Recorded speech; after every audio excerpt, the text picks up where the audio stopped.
Hi, everybody. Welcome to Risky Business. And I am Kathy Kaler, and this is my friend, Bliss Landon.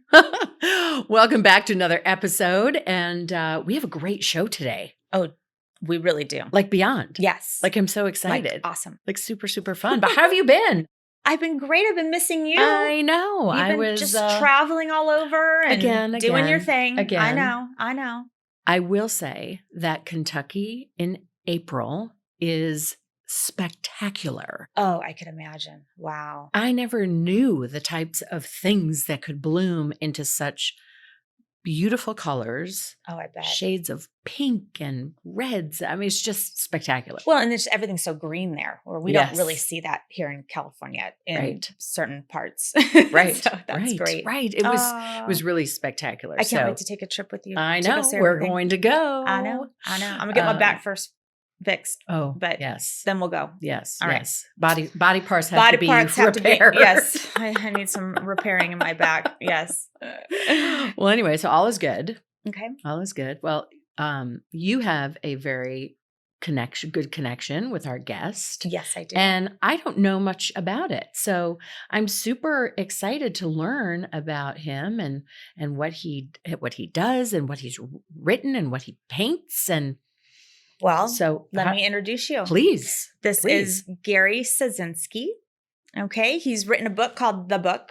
Here it is right here. Great title. Yeah. That's his art. I love it. I love it. But let me just tell you a little bit about Gary. This book actually is an autobiography. A visionary artist, Gary Soszynski, documents his journey of passion, integrity, and tenacity, not only to survive, but to thrive as an artist and a person. So this book is really awesome because he goes through his journey in life, basically, and how art has carried him through many different stages in his life and many different experiences. And I've had the pleasure of knowing Gary. I think we're going on 12 years now, Gary. Yes. Yeah. Gary. Our class is actually 30 years. Oh, okay. But I haven't been there that long. Every Monday for 30 years. Wow. Listen, wait, I want to show people because this cover is so, Isn't it beautiful? I want people to see it because it's really quite extraordinary. I can show it too here. And look at us. There you go. Look at we're pairing the book. That's the Tree of Life painting. Okay. It symbolizes man's profusion of his search for spirituality. So you see in the tree, all the different religions are shown there. Wow. And you see that the tree starts with the older people, then it grows up to the more nubile people, the younger people, and then right to babies in the tree with the God or the universe looking down on it. It's extraordinary. When did you publish? When did you finish the book? I published the book about 2 years ago. Okay. If you get a chance to read it, you'll see the whole process there. I had been wanting to write this book for many, many years, but I was doing what we all do a lot. I was doing too much pre-editing. Should I tell this story? Should I tell that story? Should I show this paint? Should I show that? And I wasn't getting around to it. And in the book, I describe how, just quickly, every year I sign the back of the art I sell on the Venice Boardwalk with an inspirational thought. In 2014, I wrote the best year ever. In 2015, I wrote the year of abundance. In 2016, I wrote the year of enlightenment. And then in 2017, I wrote the year of fulfillment. I sell a few thousand of these pieces of art a year. It gives me the opportunity to share these great inspirational words and hopefully inspire my clients to live their best lives. Anyway, it goes on. But basically, in 2018, I came up with the words expanding horizons. And as soon as that hit me, I realized, stop all this pre-editing. Just start writing. Just go. Don't care which paint.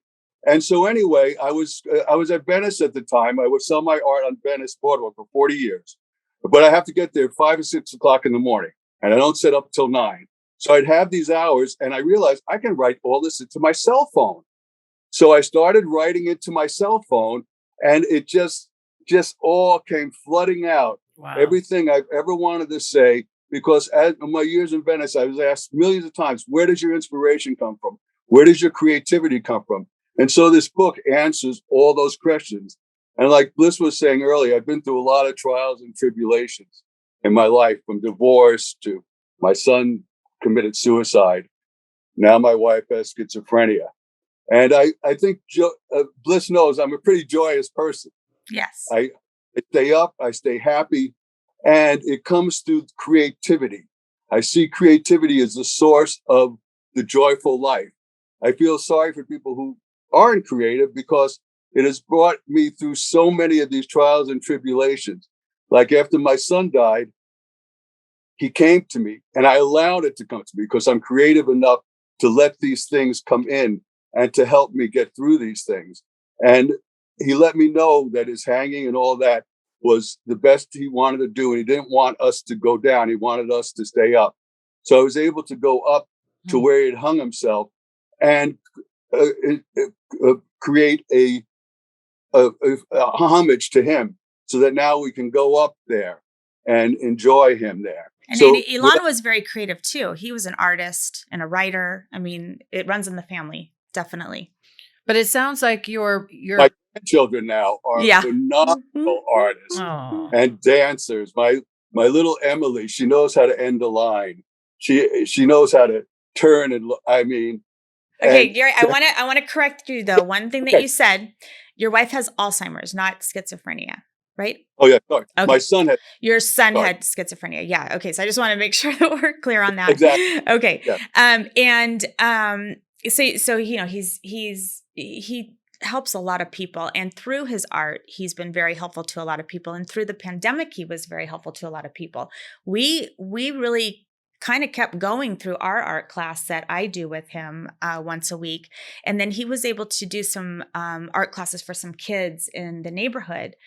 And what was your experience in that, Gary? And just, at that time, I mean, here you are again, faced with another challenge, and you're using your art to conquer this next challenge that we're up against, a global pandemic. Well, as you know, our art class and any art class is mostly art therapy. It is sometimes. Especially in our Hidden Hills class, because all the women, all these years, I watch all these housewives of Orange County and all these, and they're all horrible. I mean, I'm addicted to it, but they're all horrible to each other. In my art class, there's so much love and there's so much camaraderie, and everyone has always been able to come into that class and bring their deepest, darkest problems. Me, one of them, as I've gone through the depth of my son, and we've gone through every possible emotion. And the women feel very safe in that class that they can come in there and talk with these women, because there's no other friends and it's whatever's and there's no judgment, and that's the culture that you provide for our class. Yeah. But I show my vulnerability so much that it allows the others to show theirs. Right. Well, I think, but now back it up. I was going to say, I think there's also that connection to art is never to be judged or criticized, because it's an expression of what you're going through, or what you feel, or what you sense, or what you've seen. Exactly. And so that, I think that's a common knowledge. I remember telling my kids when they would say something about, oh, I drew this and I don't like it, it wasn't good enough. And, I'd always say, you can't judge art because you're expressing yourself. Yeah. That's what I always say. I love all art. And I don't look at the finished product. I look at the energy put in. Mm-hmm. So, that energy is always good, so there is no judgment. Although I make sure that all the paintings are beautiful and perfect. Yes, he does. We the minute we start to head south, he brings us back. So we don't. Well, that's the teacher. So we don't bring home something that we're like, whoa, what did I just paint? But anyway, back to the kids though. Back to the kids. Yeah, the kids. Yeah, the girls, teenage girls. Well, this was really quite a challenge. I'll tell you, it's a lot different dealing with 5 teenage girls than dealing with 5 mature women. So they were like very quick. And so I had to jump from one to the next, to the next, to the next. I mean, it was like the busiest hours that I spent. But for them, it was great because they hadn't been together. Everybody wore masks. We stayed 6 foot apart. We were outside, and they were able to, talk with each other, which they haven't been able to do. Right. And it was a really, and then they all showed phenomenal talent. Oh, and that's that's great. really one thing I've seen, people who don't think they can draw. Because as Bliss knows, I've developed most of my teaching techniques are very unique to me. Mhm. They're not anything that I learned. They're what I learned by myself as an artist. And I simplify things. I take the mystery out. Yes. Like people tend to think that, oh, watercolors are so hard. They're so hard, right? You know why they're hard? Because when you get your first watercolor set when you're a child, they give you the worst brush in the world. The brush looks like my finger. No one could ever draw anything. create a beautiful watercolor with that brush. Well, I was going to say, Gary, with that suggestion, like for people who are listening who don't, let's say, have an opportunity to be in your class or in any class, what is that first direction that you would suggest on what to get, how to start? Because it is Buy such a good brush. Buy a good brush. I mean, he always says that. But Gary, but here, so I have to give you my experience, because I would watch that guy, was it Ron Ross on TV? Oh, I loved him. And my grandfather loved him. Bob. He could make a tree in a nanosecond with this fan brush that he would use. Not my favorite. I'm sorry. I just wanted to learn to paint so badly. And I got into this class by default. My mom was asked to go in it. My mom can't paint a straight line. She's an awesome decorator. She can sing like no other person, but she cannot draw. My dad can. So I kind of got that from him. So I got into the class. And so what was so interesting to me was how you start a painting. Okay. So what we do is we get an ochre colored acrylic paint. That we, right? Yeah. Yeah, well, acrylic. It's like we use an acrylic. Yeah, or a gesso. And we paint the canvas. From the store, the canvas is very dry. So if you go to paint directly on that, a lot of the oil or the acrylic is going to soak into the canvas. And then when it dries, little tiny dots are going to open up of white. So I have them coated with an ochre color. So even if that happens, you're going to see a little bit of ochre through whatever color, and that's always going to be But that's beautiful. okay, because it's a warm, beautiful color. And ochre. what color is that? I would like to know. It's like a yellow, but it's a brown yellow. It's like okay. Imagine like a suede can kind of be ochre, like dried hay, like a dry hay field. That's ochre. Okay, right? Yeah, darker version of hay. Yes. Right. So you do that, and then what we are instructed to do by Gary is to outline. We take tracing paper and we kind of outline the bigger objects of what we want to paint. Because I can only copy. I can't think out of my head. He thinks out of his head, but I can't. Most of us can't in our class. We have to trace something. Then the class, basically everybody. I tell the class whatever you want to do. So but we all usually copy something, correct? Yes. Yeah. Yes. So then he takes our drawing and he reduces it, and then he sets up our canvas in the dark room. We have a dark room in the studio, and he projects that image onto our canvas. Yes. And so then we go into the dark room and we trace in the dark over our tracing with pencil. So then we come out, we have a canvas with a tracing on it. And that really helps with the perspective of what you're doing to accommodate the size of the canvas that you're going to do. I see. So then Gary, so you also do murals. You did a mural in my mother's house. You've done murals for other women in our class, and you get murals. Yeah. And you get asked to do murals for buildings and all kinds of things. And so but you use a computer program on your computer to kind of magnify the image and give a design to somebody to say, okay, do you approve this, right? Yeah, from the moment that the computer came forward, I don't know, what was that now, 20 years ago or 15, I immediately got involved because... I think longer than that. Yeah. Maybe this particular program. Yes. What do you use? What program is it? Photoshop. Oh, okay. Yeah. So I knew it was a visual medium. So I totally just knew that this was going to be everything for me. Right. And the big thing that the computer did for me was being able to print my art. Before the computer, you would have to get 4 color separation. If I wanted a really high quality print of my art, it would end up costing me $1,000. Wow. To get the whole process, because you'd have the 4 color separation, then you'd have to order at least 1,000 to get anything good. Otherwise, you try to take a photo and you could never get a good white. I would take 40 photos to try to get one photo that was halfway decent, and then that printed on photo paper. That was never anything that I could sell. Suddenly, the computer comes along and Photoshop comes along. So I'm able to, what I do is I take a picture, but I take it on an angle, like, because a lot of oil paintings are shiny. So I take it on an angle, so I no longer see the shine. I take that photo, then I'm able to bring that into Photoshop, and I'm able to then turn it square again. And then I can adjust the colors perfectly. I can adjust the white. I can adjust the thing. Bing, bam, boom, printed on my printer over here. It's everything. I got my childhood dream of having my little money printing machine, and I've sold up to 5,000 pieces of art and prints on Venice Boardwalk a year. And so it's just, that's been the biggest aspect of the computer that's helped me. But then, like Bliss was saying, when I get a mural job, I just had a large mural job come up recently. And then I'll put together a whole computer rendering so that people see exactly what they're going to get.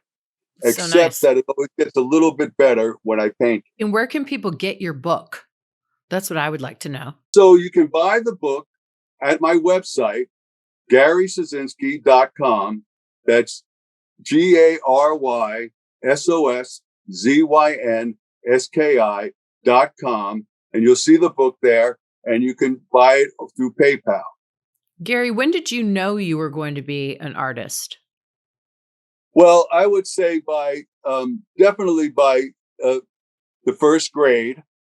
I had a teacher, Miss Smolin. My mom ran into her many years after, and the first thing she said was, "Is Gary still doing his art?" Aww.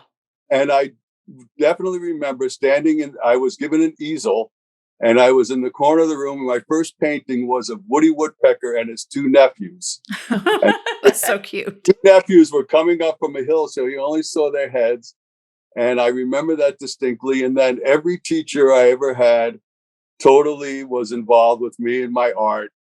And they all fostered. I had so many great teachers that fostered my talent. And right up into high school, where I was like a major hippie in high school, because I didn't have a father and I was totally on my own, going down to Greenwich Village when I was 12. I saw the Byrds in concert at Cafe Wa. I'm drinking rum and Coke at 12. And so I had this very wild life, but I was also, I stayed on the high honor roll. I ended up getting a full scholarship to college. And that was all my teachers always fostered my talent. Yeah, that's nice. Amazing. They always encouraged me. That's amazing. And so I never had any other thought. So I'm kind of limited. I've been just absolutely super focused on this art. And I've been lucky enough that this is all I've ever done. I mean, I did some more commercial work in New York. I moved into Manhattan when I was 18. I first restored 14th century panels and paintings where you would have to, the whole painting be cracked. You'd have to fill in every color in between the cracks and not get any paint. If you have a painting that gets damaged, he will fix it perfectly. Yeah, amazing. That was my job. And then I became a textile designer, a real designer. I went all up the ranks of a colorist to a repeat artist. Then I became a designer. And then I had my own company called M Designs and a 2,500 square foot loft in the middle of Manhattan. I was paying $500 a month for. Incredible. That's amazing. What would you say to a young person or a parent of kids who have a child that shows some signs of art and being able to maybe pursue that? I think it's hard for kids to realize that this could be a career. Well, yeah, that's what I was still part of the dreamers. I was a hippie. I was a dreamer. I didn't have I had no parental support. So I didn't have anybody telling me what not to do. So I basically, I mean, I got out on my own very early, and I always believed that I could do this. In fact, my mantra, it's a little high flung, but my mantra since I was 18 years old, that I would be known as the greatest artist that ever lived. Now, this is a very lofty mantra, but at the same time, I get to climb a step every day towards this. I may never reach it. I don't even know if I want to, because then what would I do? But it propels me, and I know I'll be doing it to my dying day. Is just stepping up. You know, I've had quite a big art career. So by the time I was 50, I mean, I've been told I was going to be famous so many times. I was like, where is it? When is it happening? Oh, you're going to be famous. Why aren't you famous? I know. What about? I mean, like endless, right? And so at 50, I realized I'm 68 now. Going to be 69. But at 50, I realized, okay, I don't care about that. I love being on the road. I've always been one that loves to drive there. Amazing. Look out the window. And that's what I'm doing now. I'm on this I've achieved all my goals basically as an artist. And now I'm like, okay, what are the new goals?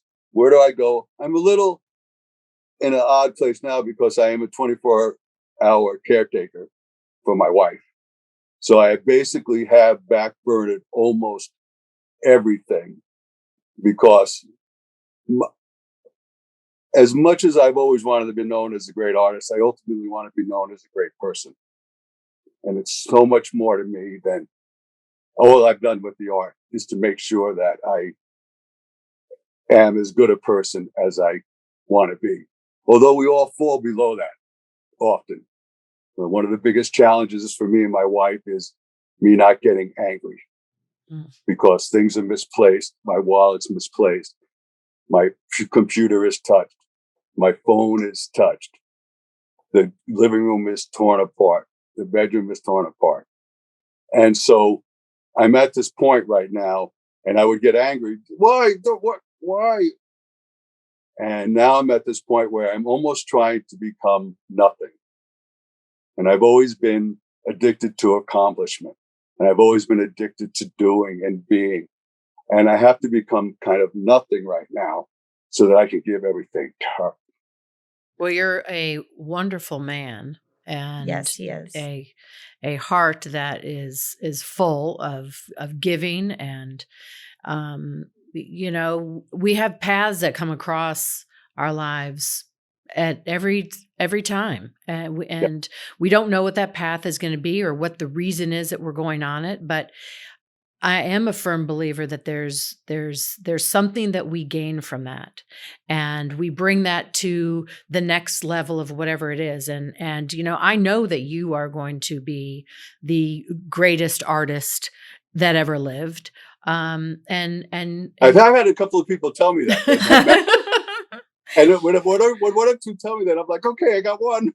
Well, Gary, look what you're doing. You're promoting your book. You know, maybe if you didn't have that time to, you know, kind of dial it down a little bit, you wouldn't have that time to promote your book. So I think this book is so encouraging for so many people and of all ages. It's a great story for everyone.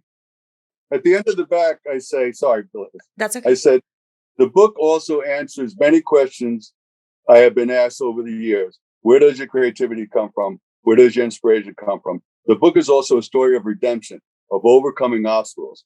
It is a book to help those who have goals and for those who have achieved their goals. Through his experience, he has learned to combine his art and his spiritual exploration. They have become one and the same. Yeah. But I want to say my life isn't also hard because I also have on my property, over the years, I've created a living space for my son, his daughter, and my two grandchildren. So I have my little Emily and Theodore Soszynski here every day.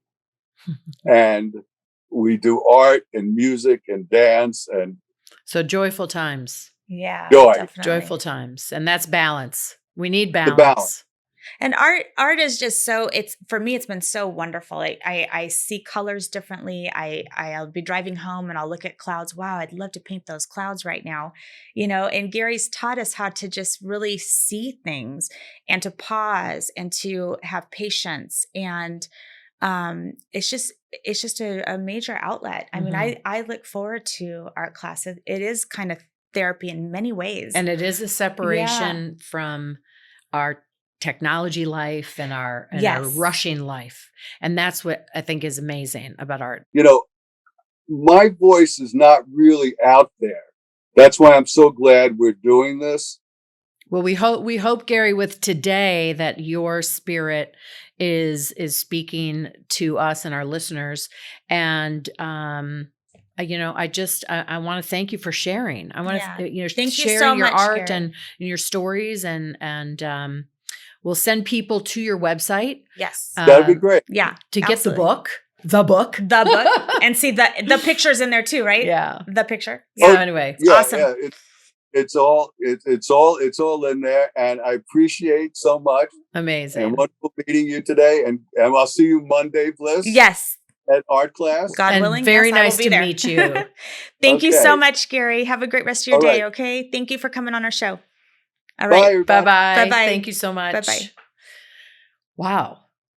I've been hearing you talk about your art class for many years. Yes. But I didn't, obviously I never learned more about him and his It's really special story. and just he's just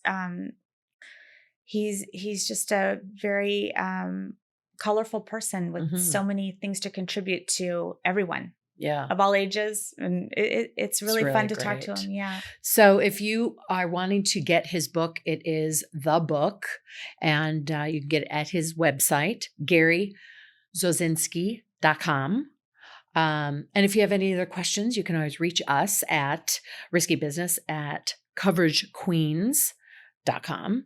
And you can also reach out with questions. You can just send us a message. Any topics in technology, in school device that you're using with your kids, health aspects of technology. We are really digging into a lot of subjects, a lot of different subjects, and topics that we want to cover and learn more about, just as long as you're learning too. So we hope you'll reach out. But anyway, have a great rest of your day. We're glad you joined us here on this episode of Risky Business. I'm Kathy Kaler. And I'm Bliss Landon. Thank you so much. See you next time. Bye-bye.